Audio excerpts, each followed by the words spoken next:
All right, so I wanted to do this because it's kind of like funny to me.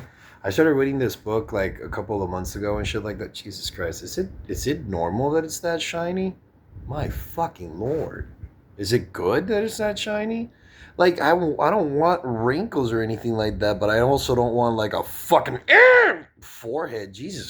Christ, that looks aggressive.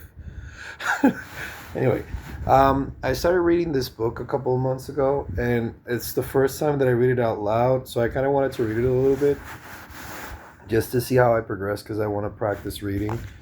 And not only read, because in my head I can read like a motherfucker. In my head I can say pew, pew, pew, pew, pew, pew, pew, pew. But oddly enough, when I started reading out loud, I was like, wait, what the fuck? Even if things only take such a good turn in one of 1,000 cases, my explanation continues. Who can guarantee that in your case it will not happen one day, sooner or later? See what I mean? One day, sooner or later.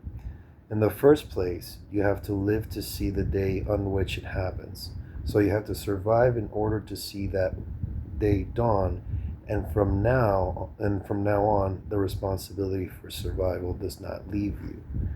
Regarding the second facet of the mass neurotic syndrome, aggression, let me cite an experiment once conducted by Carolyn Wood Sheriff.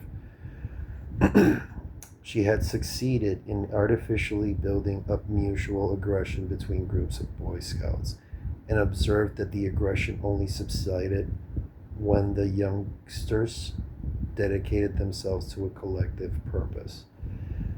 That is, the joint task of dragging out of the mud a carriage in which food had to be brought to their camp. Immediately, they were not only challenged but also united by the meaning they had to fulfill.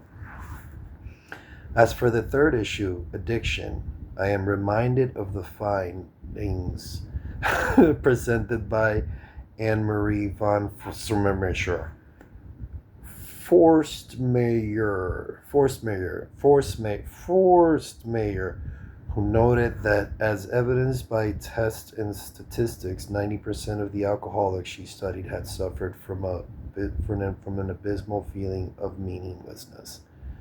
Of the drug addicts studied by Stanley Krippner, 100% believed that things seemed meaningless, and that's 100% true. I used to take drugs and I used to think that life was so meaningless that I was considering suicide. Now let us turn to the question of meaning itself. To begin with, I would like to clarify that in the first place, the logotherapist is concerned with the potential meaning inherent and dormant in all the single situations one has to face throughout his or her life. Therefore, I will not be elaborating here on the meaning of one's life as a whole, although I do not deny that such a long range meaning does exist. To invoke an analogy, consider a movie. It consists of thousands upon thousands of individual pictures, and each of them makes sense and carries a meaning. Yet the meaning of the whole film cannot be seen before its last sequence and shown. However, we cannot understand the whole film without having first understood each of its components, each of the individual pictures. Isn't it the same with life?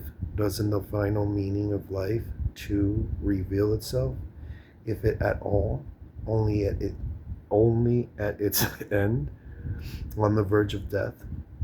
And doesn't this final meaning too depend on whether or not the potential of meaning of each single situation has been actualized to the best of the respective individual's knowledge and belief? I had a good strike going there and I fucked it up. The fact remains that meaning and its perception, as seen from the logotherapeutic angle, is completely down to earth rather than afloat in the air or resident in an ivory tower. Sweepingly, I will locate cognition of meaning of the personal.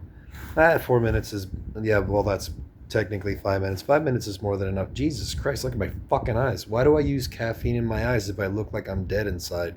I'm pretty happy. I'm pretty stable. All right, that's about it for this video.